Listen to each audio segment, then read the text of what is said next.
Здравейте отново! Сега ще ви покажа и една от защитите на лодките. Както си, примерно, ще вкараме лодката горе-долу по средата на езерото. Ето там ще я оставим и ще спрем лодката. И изключваме дистанционното. Ето дистанционното изключено. Лодката спира и почват да мигат аварийните светлини и изчаква определено време да направи опит да се свърже с дистанционното.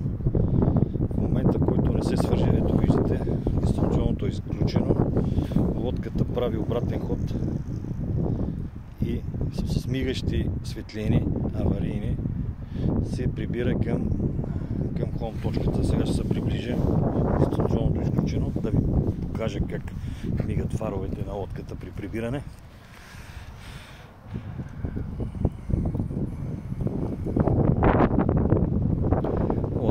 Този модел е с по-малки фарчета и не се забелязва много. Трябва да е тъмно.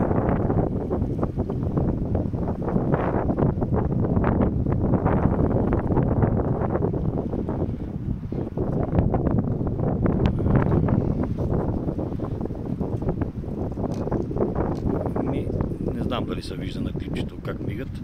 В момента, който включите дистанционното, лодката си преминава в режим работен.